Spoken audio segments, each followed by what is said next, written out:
Bismillahirrahmanirrahim. Assalamualaikum warahmatullahi wabarakatuh. Perkenalkan, nama saya Melati Novitasari. Saya dari Prodi Pendidikan Agama Islam, jurusan Tarbiyah dan Keguruan, semester 4, kelas C. Baik, di sini saya akan menjelaskan materi tentang landasan filosofis kurikulum pendidikan agama Islam dengan mata kuliah penyusunan kurikulum pendidikan agama Islam yang diampu oleh Ibu Ini Fitria, MPD BI. Langsung saja masuk pada pembahasan yang pertama, yaitu filsafat pendidikan Islam. Nah, filsafat pendidikan Islam ini merupakan cara berpikir yang mendalam tentang pendidikan berdasarkan ajaran Islam.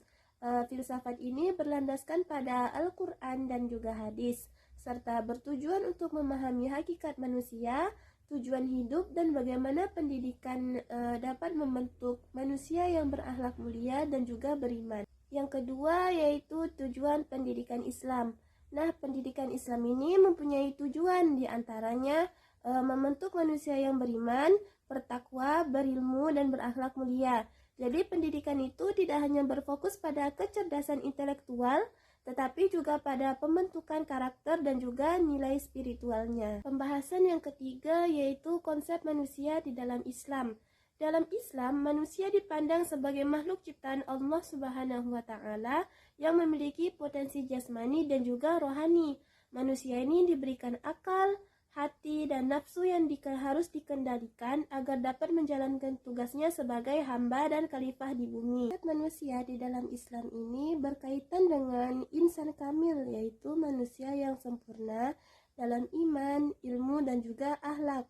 Namun kesempurnaan ini secara hakiki hanya dimiliki oleh Nabi Muhammad Rasulullah SAW sebagai teladan utama. Pada pembahasan yang keempat yaitu nilai-nilai tauhid, ibadah, dan juga akhlak.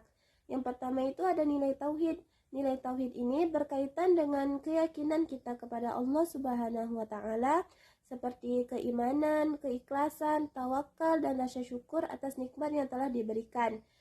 Nilai ibadah pula berkaitan dengan ketaatan manusia kepada Allah Subhanahu wa Ta'ala, seperti disiplin beribadah, kesabaran, dan keistiqomahan dalam menjalankan perintahnya. Sedangkan nilai akhlak pula berkaitan dengan perilaku sehari-hari, seperti jujur, amanah, tanggung jawab, disiplin, saling tolong menolong, dan lainnya.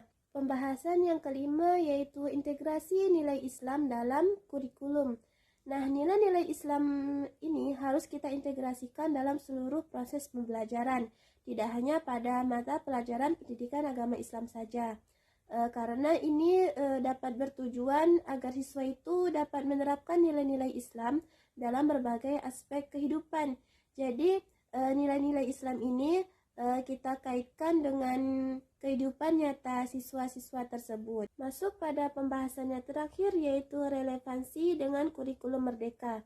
Jadi pendidikan Islam ini sangat relevan dengan kurikulum merdeka karena sama-sama menekankan pada pengembangan potensi peserta didik secara menyeluruh, baik dalam aspek intelektual, spiritual, dan maupun karakter.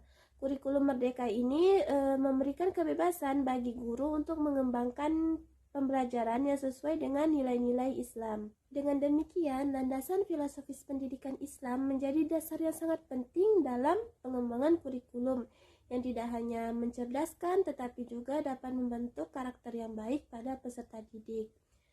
Sekian penjelasan yang dapat saya sampaikan, lebih dan kurangnya saya mohon maaf. Saya akhiri, wabillahi taufiq wal hidayah. Wassalamualaikum warahmatullahi wabarakatuh.